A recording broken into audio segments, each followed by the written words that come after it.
Hello, വീണ്ടും വളരെ മനോഹരമായ ഒരു ഗെയിമുമായി നിങ്ങളുടെ മുൻപിലേക്ക് എത്തുകയാണ്. ഇത്തവണ നമുക്ക് ഈ ഗെയിം ചെയ്യാൻ ആവശ്യമായിരിക്കുന്ന മെറ്റീരിയൽ ഈ ബോൾ മാത്രമാണ്.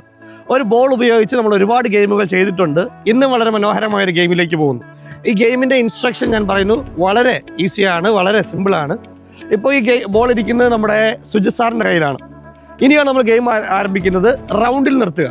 നിങ്ങൾ കളിക്കുന്ന കുട്ടികളെ റൗണ്ടിൽ നിർത്തി ഒരാൾ ഈ ബോൾ തനിക്ക് ഇഷ്ടമുള്ള ആളുടെയിലേക്ക് പാസ് ചെയ്യാം. പാസ് ചെയ്യുന്ന സമയത്ത് ആരുടെ കയ്യിലാണ് ബോൾ കിട്ടുന്നത്, അദ്ദേഹത്തിൻ്റെ തൊട്ടടുത്ത് നിൽക്കുന്നവർ, വലതും ഇടതും നിൽക്കുന്നവർ, അവർ ബോൾ കിട്ടുന്ന സമയത്ത് തന്നെ ഇരിക്കണം.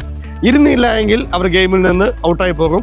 താമസിച്ചിരുന്നാലും അവർ ഗെയിമിൽ നിന്ന് ഔട്ടായി പോകും. ഈ രണ്ടു പേരല്ലാതെ വേറെ ആരിരുന്നാലും ആ വ്യക്തിയും ഈ ഗെയിമിൽ നിന്ന് ഔട്ടായി. വളരെ സിമ്പിളായ ഗെയിമാണ്. നമുക്ക് ഒരു തവണ ഗെയിം ഒന്ന് നോക്കാം. Ready, 1 2 3 go. ഇതാ സാറിൻ്റെ കയ്യിൽ നിന്ന് ബോൾ കൊടുത്തപ്പോൾ തൊട്ടടുത്തുള്ള രണ്ടുപേരും ഇരുന്ന് പറഞ്ഞാൽ എഴുന്നേക്കാം കേട്ടോ. ഓക്കെ, വീണ്ടും അടുത്ത ആളിലേക്ക് കൊടുക്കുന്ന സമയത്ത് തന്നെ തൊട്ടടുത്തുള്ള കട നമ്മുടെ ഇരുന്നു. പക്ഷേ ഇദ്ദേഹമായിരുന്നു ഇരിക്കേണ്ടിയിരുന്നത്. ഇദ്ദേഹമാണ് തൊട്ടടുത്തിരിക്കുന്ന ആൾ. അദ്ദേഹം ഇരിക്കാത്തത് കൊണ്ട് അദ്ദേഹം ഈ ഗെയിമിൽ നിന്ന് ഔട്ടായിരിക്കുന്നു. സാറിന് മാറാം. വീണ്ടും 4 പേർ റൗണ്ട് കൊടുക്കുന്നു. സാറേ അടുത്ത ആളിലേക്ക് ബോൾ കൊടുക്കുന്നു. സൂപ്പർ.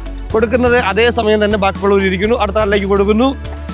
സൂപ്പർ. അദ്ദേഹം ഇരിക്കാൻ ഒരു അല്പം ലേറ്റായി. കൊടുത്തതിന് ശേഷം ഇരിക്കാൻ ലേറ്റ് ആയതുകൊണ്ട് സുജിത് സാറും ഔട്ടായി പോയിരിക്കുന്നു. 3 പേരിലേക്ക് ഗെയിം എത്തിയിരിക്കുകയാണ്. ഇതാ സാറേ, നമുക്ക് കളിക്കാം വേഗത്തിൽ. സോബി സാർ ഇരിക്കാൻ മറന്നു പോയിരിക്കുന്നു. ഇതാ 2 പേരിലേക്ക് ഗെയിം എത്തിയിരിക്കുകയാണ്. ഇനി ഈ 2 പേരിൽ അങ്ങോട്ടും ഇങ്ങോട്ടും ബോൾ കൊടുക്കാൻ വേണ്ടിയിട്ടുള്ള ശ്രമങ്ങളാണ് ഇവർ നടത്തുന്നത്. ഇതോടൊപ്പം തന്നെ മറ്റൊരു ടീമിനെ നിങ്ങൾക്ക് നിർത്തി ഈ ഗെയിം ചെയ്യാവുന്നതാണ്. ആരാണോ ഏറ്റവും കൂടുതൽ മിക്സാക്കി നിങ്ങൾക്ക് ഈ ഗെയിം ചെയ്യാം. ബോയ്സിനെയും ഗേൾസിനെയും മിക്സാക്കി ഈ ഗെയിം നിങ്ങൾക്ക് ചെയ്യാം. ഇതുപോലെ അവസാന സമയം എത്തുമ്പോൾ ആരാണോ കൂടുതലുള്ളത് ആ ടീമിനെ നിങ്ങൾക്ക് വിജയികളായി പ്രഖ്യാപിക്കാവുന്നതാണ്. ഈ ഗെയിം നിങ്ങൾക്ക് മനസ്സിലായി എന്ന് വിചാരിക്കുന്നു. വളരെ മനോഹരമായ ഇതുപോലുള്ള ഗെയിമുകൾ ചെയ്യുവാനും കുട്ടികളെ സന്തോഷിപ്പിക്കുവാനും നിങ്ങൾക്ക് സാധിക്കട്ടെ. God bless you.